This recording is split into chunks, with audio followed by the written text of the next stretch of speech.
And now we'll take questions from you guys. Patty? So Megan, everybody in your sample had either first-hand or second-hand experience with unplanned pregnancy. What do you think would be some of the differences that you might see in people who haven't had any direct experience with unplanned pregnancy and their perceptions of justice? Yeah, that's a really good question. I think one of the biggest differences would probably be just that people who have not experienced it, they don't exactly know how they would react if it happened to them. And that's an argument I heard often, that, well, if I don't know how I'd actually react. And I think they have probably more of a theoretical understanding of it than an actual experiential understanding. So in terms of your, if you want to go to the diagram of the emotional, situational, up here.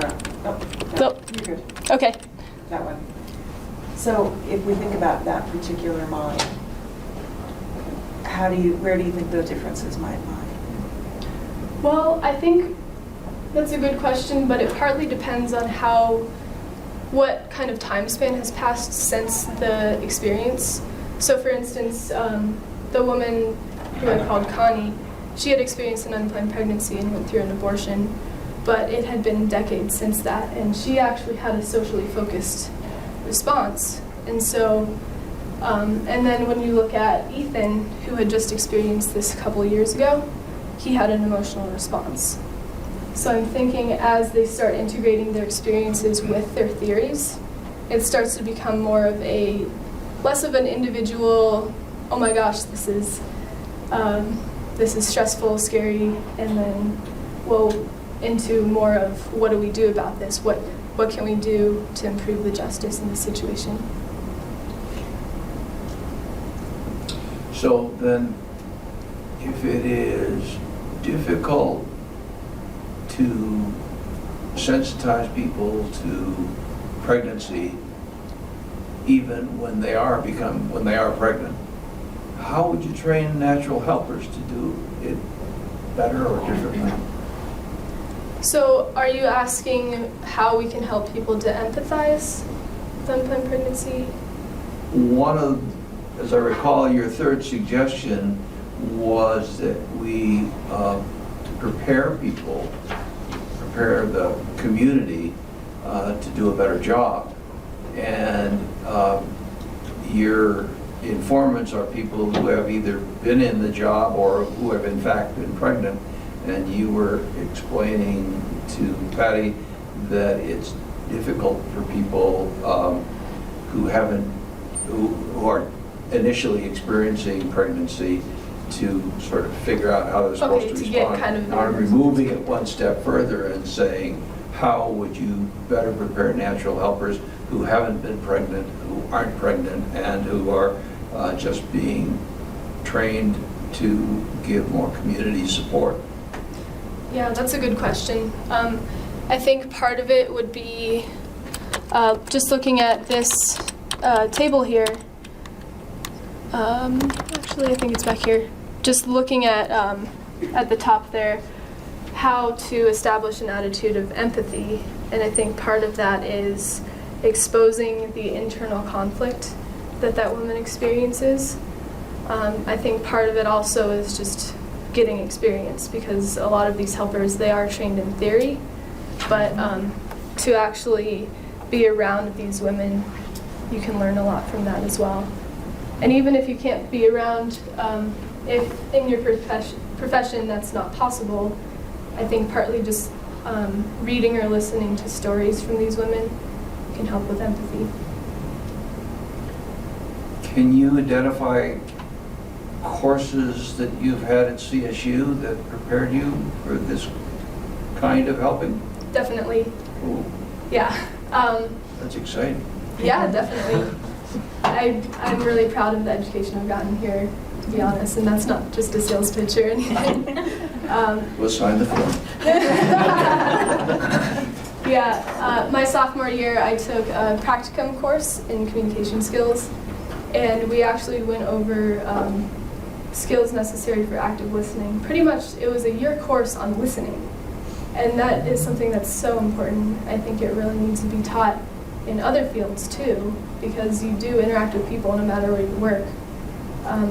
But the cool thing about that practicum is we got to integrate both theory and practice. And so I myself got to work at a nursing home and just communicate with people there dealing with the hardships of aging and being in a nursing home. And that was great to be able to see how people responded to the way I listened, whether they felt like they were heard, and then just learning that way. So there are policy implications to this work. And clearly, your focus is on that helper. But, what can you say about what might be some of the policy implications to the work? Yeah, I think a very good place to start would be looking at ways that we can get rid of some of those barriers to support in agencies, as well as empowering those natural helpers in the social context to be less of a barrier and to really support. Now, one of the participants, Ethan, talked about how that social support really can't be enforced, but I think it can be encouraged by professionals. And then the agency support, that's probably something that could go into policy more. I think a big thing there would be just making it some kind of policy to allow women to explore their core values before being pressured into a decision, because that was a big theme in the interviews. When you think about that systems model, you're thinking about the woman who is experiencing the unplanned pregnancy, but the helper is also a woman or man in a system. Right, and in some respect they're experiencing it too. Mm-hmm.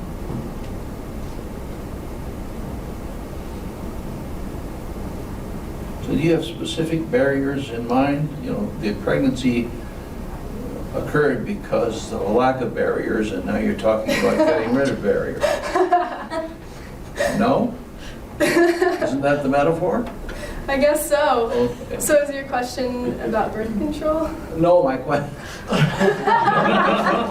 Interesting you think that.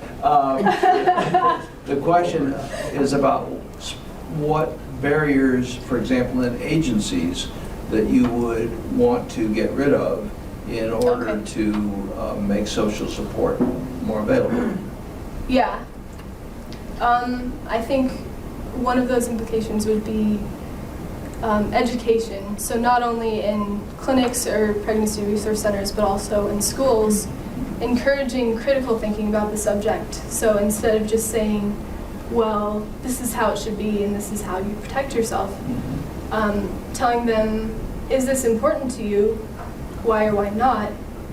And one of the themes in my thesis was that if, I even talked about parents and young children, if someone is told or pressured into a decision, whether unplanned pregnancy or sexual behavior, if they're just told to do something, they're a lot less likely to follow that than if it's really in their core conviction.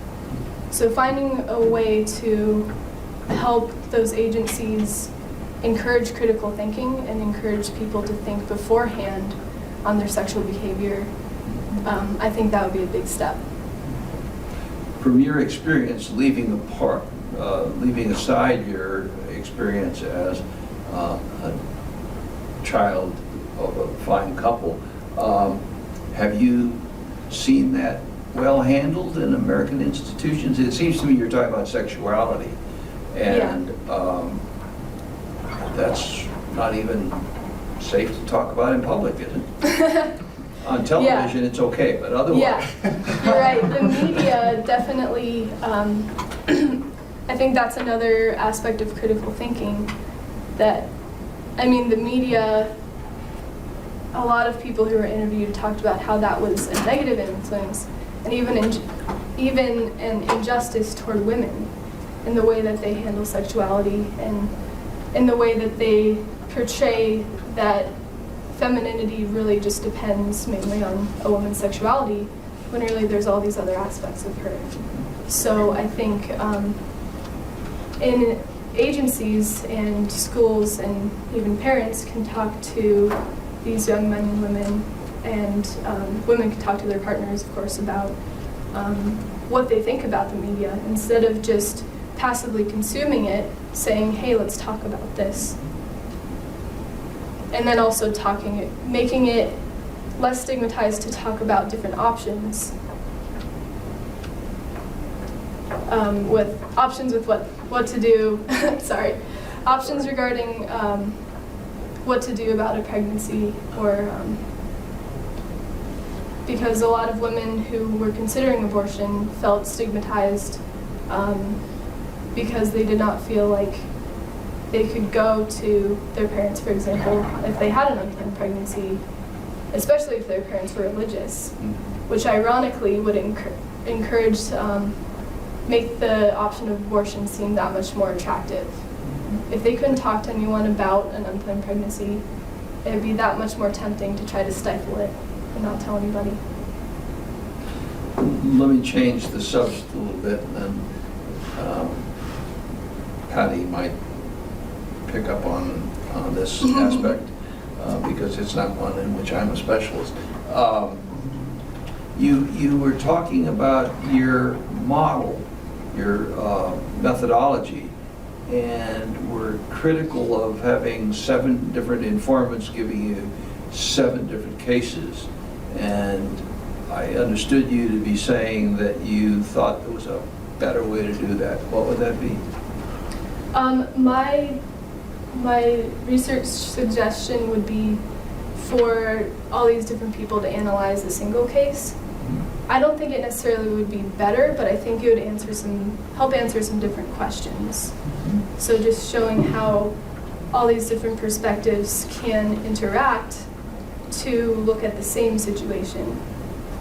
That's a fascinating suggestion, I have to tell you. I mean, Yeah. when you said that, I was like, oh, that would be so cool. And, you know, my question about people who have been involved and people who haven't, that would also give you an opportunity. You could actually add that extra layer, right? So you could, but, you know, to get permission from a woman who had experienced unplanned pregnancy to allow you to basically use her case would be probably pretty challenging. I mean, I think that, you know, it's a fascinating idea, but, you know, it's obviously it's a very personal situation. Definitely. And to, you know, for a woman to basically say, yeah, you can talk to my healthcare provider, and you can talk to my parents, and you can talk to my, you know, the father. Yeah. That would obviously be a pretty tricky situation. That would be very difficult. Unless, of course, we had a situation like Connie's where she had kind of come to terms with it. I think that might be a little bit more easier. Yeah, a little easier. But in terms of something that just recently happened, that would be harder to find. When you mentioned it, did you have a format in mind that you would use if you had thought about it and were to do it again? With that specific research Yeah. direction? With the single case? Yeah. Had you thought about, if you had to do it over again, how you might implement that? Well, what I've kind of pictured in my mind is having just a written case so that everyone has the same information. And it would probably be more expensive, but what you could do is have some sort of video that someone watched, just like a dramatic interpretation of it or something.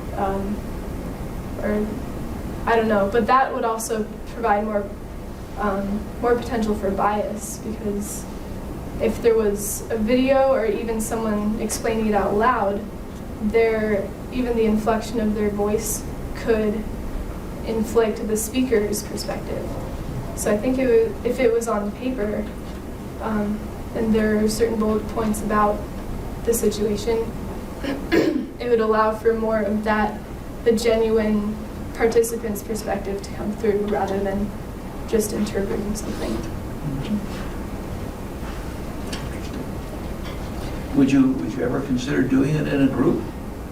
Have your 7 informants all in the same room at the same time and show the video, or have a person present their case or something of that sort? So like a focus group or something? Well, it could be, yeah. Possibly, but that would also, I mean, that could help investigate the interactions between people. But I also know that the very fact that they're in the same room and that they're hearing these other responses will affect what comes out of their mouths as compared to if I just ask them individually. So you'd be concerned about genuineness and bias in that situation as well? Yeah, and especially because it's a stigmatizing topic, there might be people in that circumstance who would say, well, oh, I don't want to say that because what will this person think of me? When you went through the coding process, what was the most surprising thing that you learned? That's a good question. I really don't know. Could you be a little more specific? Well, you know, obviously, when you go through this process of qualitative research, you don't want to just be finding what you're looking for. Yeah. So you want to let the data speak to you. So in letting the data speak to you, what were some of the things that you learned that you didn't expect? Okay. I think a lot of it was just the diversity in the initial reactions and also the institutional beliefs, because I did have some preconceived expectations about what certain types of people, how they would react, or how they would, what institutional beliefs would affect them. But it came out a lot differently than I thought. So like with Susie, the medical professional, I thought she was definitely going to be emotional, but she was definitely more, she was a situational focus. And also, during her interview, she actually said, I'm not a political person. And she doesn't see that political beliefs affect her view. But because she works at a medical clinic, politics definitely affect what she has to deal with. And she actually spent a great deal of her interview talking about how abortion is a legal choice for a woman. And so I was surprised that in codifying hers, it was a real political focus. And that was actually something I disagreed with Lori about at first, and then she finally convinced me that it was a political focus, even though she said, I'm not a political person. So that was difficult. And that takes me in the direction that I think is one of the most groundbreaking in your thesis, and that is what you learn about justice. There are lots of studies related to sexuality and pregnancy and abortion and those kinds of things, but to use that as a lens through which you clarified or sought to clarify justice, I think is a real innovation. Can you tell us more about that? Well, I think our policy discussion and our practice implications often tend to focus, it's really a surface level discussion. We say what we want to happen, but we don't really say the reasons why. And what I want to do here is investigate what are our core values. Instead of pressuring people into a policy, what are our core values about justice? What are our core values about people? And probably the most important thing I learned about justice is going back to the human worth idea, that justice really involves a sort of equality when looking at human beings in general, and each person had a different focus of a person or a people group that they were focusing on. But even in focusing on a people group, you're creating some kind of inequality in the way that you see people. And the challenge for us, which is hard because our minds are limited in what we can focus on, is to focus on all types of people and treating all types of people with fairness. So even people who have different policy beliefs than us. They're human beings. We need to treat them with justice. And even people who disagree with us, even people who do, everybody. We need to treat everybody with justice. And so your aspects of justice outline would apply at the policy level too? Is that what I'm hearing? Can you repeat the question? That I'm hooking into that comment you made about when you were talking with people who have different opinions or different values than you do, that the things that you have learned about justice can and should be applied in that situation. And that caused me to think about, okay, empathy, explore values, whole person approach, which is what I thought you were saying. Yeah. Is that what you were saying? I think so, yeah. When it comes to justice, just investigating the right side of this table, and even when implementing policies. No, I did not take a policy stance in my thesis regarding implications. And part of that is because I really do want to emphasize the self-determination aspect, that I want people who read my thesis to think for themselves what policies should be implemented and what they can do at whatever organization or system that they're in, that I couldn't just tell them to do because I don't understand their situation as well as they do. Does that answer your question? Yeah, and it suggests a level of circumspection that I detected but didn't understand until just now. That rather than closing options, you're wanting to open options. Yeah. In writing this thesis, I really want to ask people more questions. I don't want to tell people what to do or what the answer is, but I want them to come to it on their own and to think critically about it. Because again, if I tell them the right answer, they're not going to believe it as strongly as if they come to it on their own. So I guess one final question. A lot of agencies that deal with unplanned pregnancy don't have all the options available. They're specific to one course of action. And so how does that reality of the way that we deal with unplanned pregnancy, how does that layer on top of kind of your, the implications of what you're finding? Yeah, that is a very good question. I know there are a lot of clinics, for example, that do not offer abortion, and in that respect, their abortion or the clinic workers there would, in some respect, be discouraging a woman from abortion. I think that's definitely something that these pregnancy resource centers need to look at and say, are we really pressuring women? Because right now, as it stands, abortion is a legal decision. I think those workers, if they're going to uphold these principles, even if their clinic doesn't refer to abortion clinics, they need to leave that option open for their clients to investigate and to give them as much full information as possible about all of their options.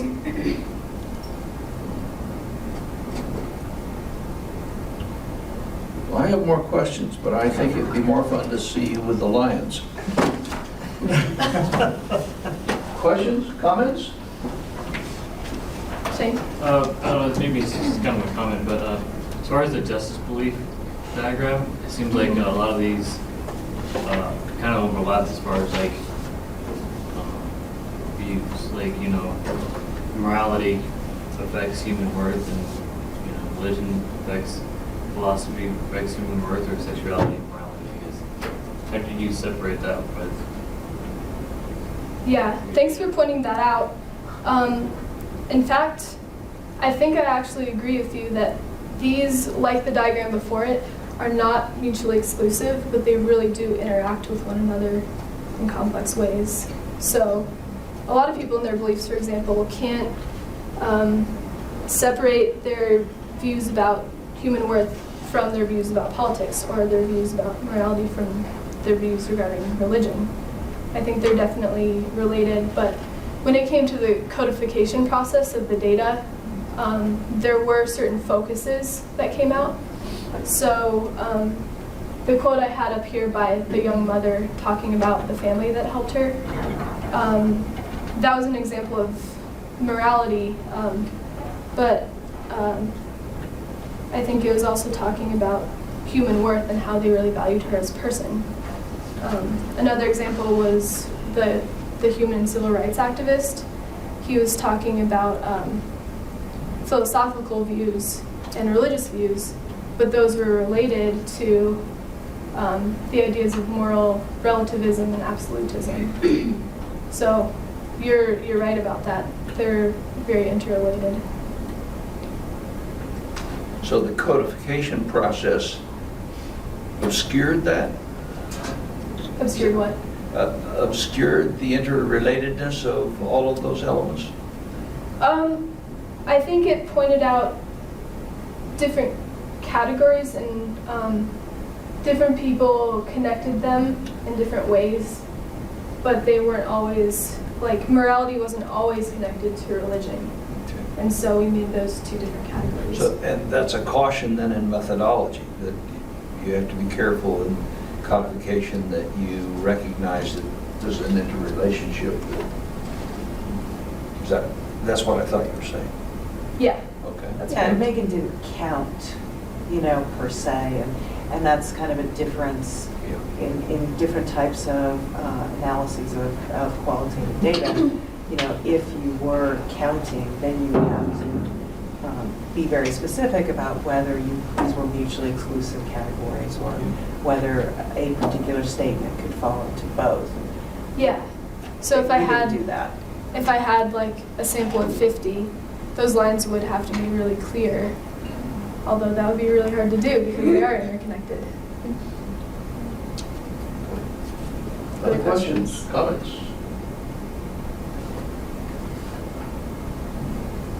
I just sort of, I don't know, I'd like to hear your response to, like, how do you, in terms of policy, which would be a political sphere, can you say it's justified to provide all the options if one option would be considered unjust?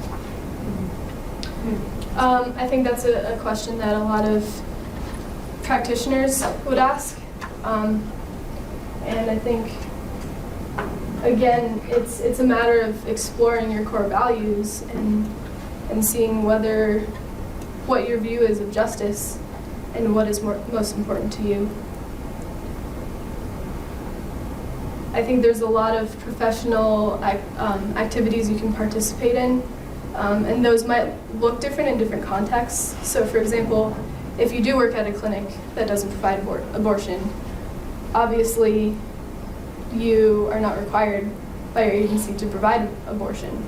If you do and you don't agree with that, I think there's also some actions that you can take. But when it comes to counseling a woman, looking at her options, I think it's important to kind of allow her more freedom in investigating what she really believes, because she is her own person and she ultimately is the one who has to make her own decisions, even if you don't agree with them. That's a very tough question. It's a good one though. How would you have answered that question? Well, I think that's a good answer. Gold star for Megan, huh? Maybe I shouldn't have answered it again. It's a tough question because Very tough. it's real easy to say, well, for the individual, they decide for themselves. But if there's any definition of justice, it has to apply to everyone. Which Right. means just because you found for yourself it was true to have an abortion or whatever the topic might be, commit suicide even. Right. If someone else's definition of justice, that was an unjust act. So going back to the belief about the unborn, if the unborn is a human being, then it's not just a civil rights issue. It's a human rights issue. Right. And that would be weighed differently than if the unborn was not a human being.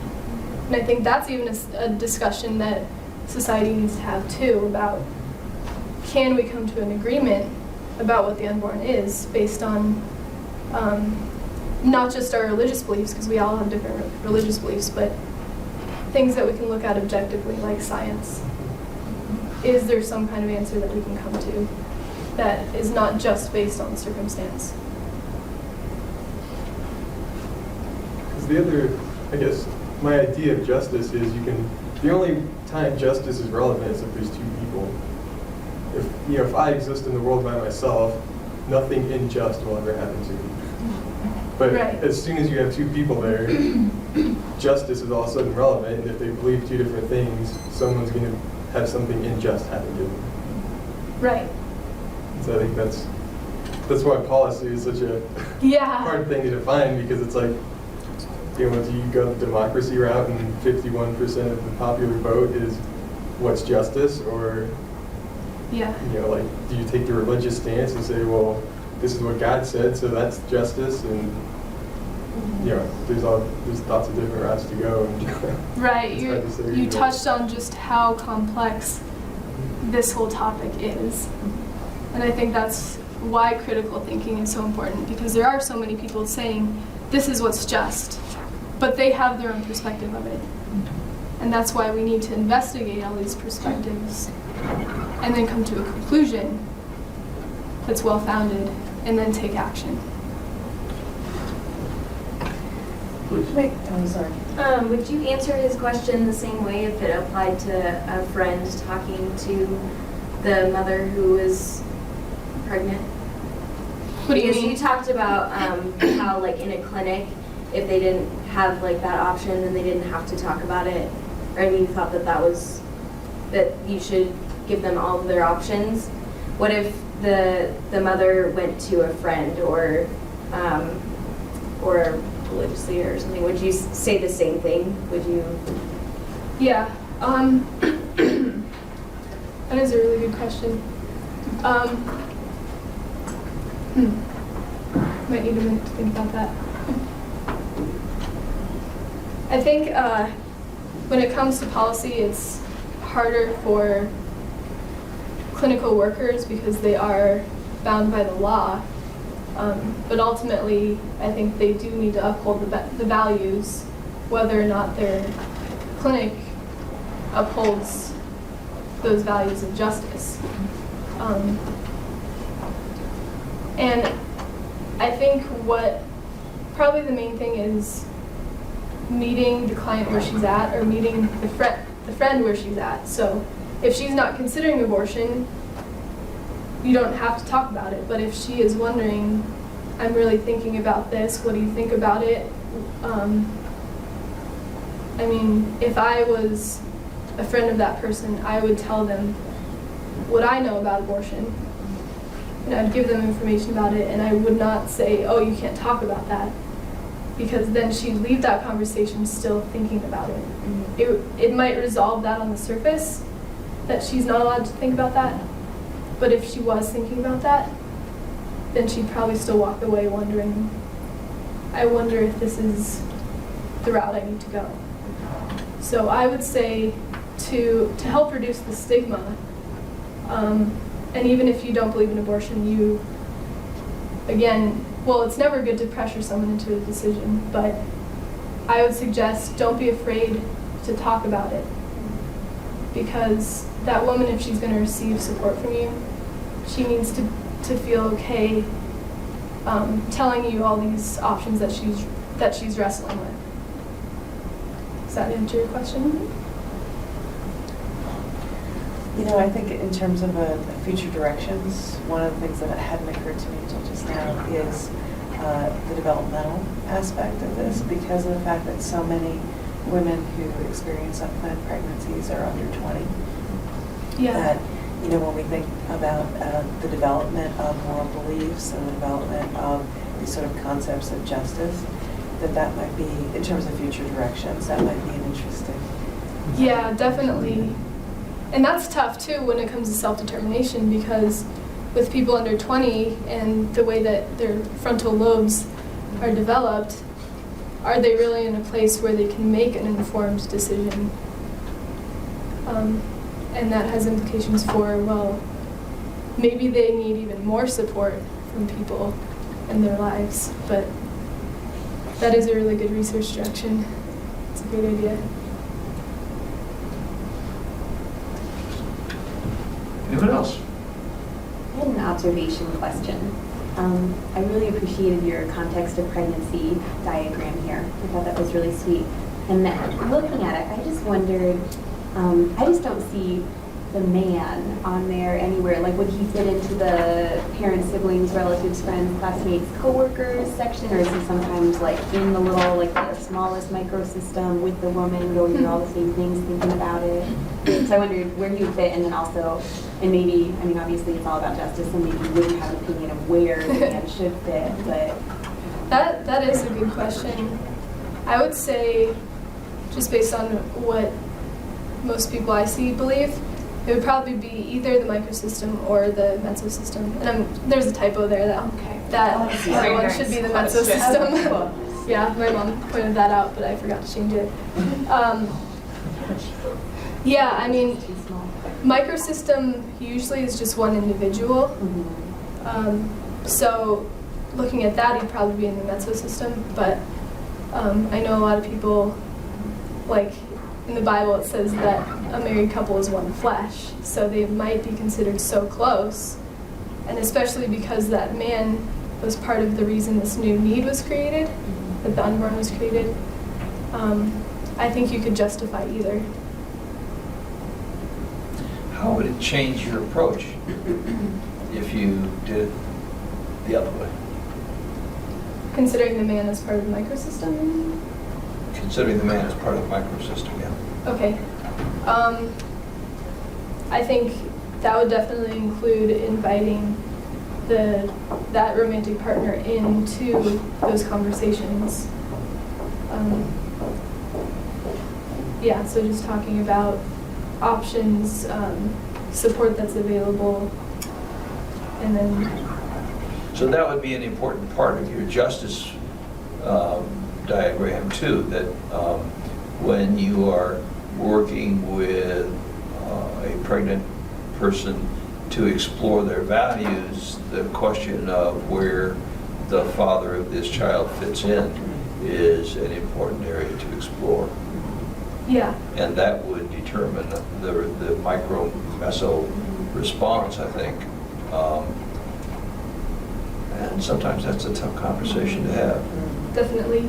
I think it also depends on whether that man is in a committed relationship with that woman, in which case he definitely would have to say, like, if it was a married couple, for instance, they'd probably both want to be part of that conversation. But the reality is that in a lot of unplanned pregnancy cases, the romantic partner is not supportive, or he pressures the woman into a decision, in which case it would actually be fairly detrimental for the woman if she felt pressured, and that pressure was having that conversation, and she still could not voice her concerns. She still might end up making a decision that she would regret. But you see, that's a fundamental assumption that you're having. She would make that decision. Whereas what we're talking about is it a they make the decision, or is it a she makes the decision? And that's the fundamental difference there, is because if you view the couple as a unit, then there is no she, there's a they. That's a good point. Thanks. Yeah, that's a really good consideration. This is very complex. Yeah, that was a good question, Danny. Thank you. I just appreciate your thoughts on everything, so I just wondered. See, and look how much good is coming out of just discussing this topic and talking about it when it's not stigmatized. I think conversations like these can really help us work toward justice. Because even now we're getting all these different perspectives. Any other perspectives before we adjourn? I have one. I know there's a lot of talk of sex education in high schools right now. What kind of education would you suggest would be more important going into the future with your research? Well, for my research, probably the person who talked about education the most was the women's advocate that I talked to, and I think she was supportive of a more comprehensive approach where kids are offered, they're not just told what to do, but they're asked to think about it. That's also a complex question, because right now we have a certain number of policy options that we're considering, but I think all of those have pros and cons in some respect. And that's a complicated issue, especially because in schools you're dealing with minors, like you mentioned, that are they really capable of making these decisions? My mom, one of her friends said that his little sister had been asked a question in school about, it was like an essay prompt about, do you think it is good for teenagers to have sex? And a lot of people weren't even okay with that question being asked. But after doing my research, I appreciate that question because it allows teenagers to think critically about their sexual behavior rather than just kind of being pushed, like, kind of going passively into a certain type of behavior, whether they're pressured by peers or parents or whatever. Having a discussion and promoting that discussion in schools, I think, will help people come to a decision that they're more confident in. So, I'm definitely not a policy expert. I really don't know what that would look like. But you're willing to have that conversation. I am willing to have that conversation. So the routine now is that Dr. Patty and I get together and cuss and discuss, and you are all excused except Megan. She has to come back. Thank you very much for coming. And Megan.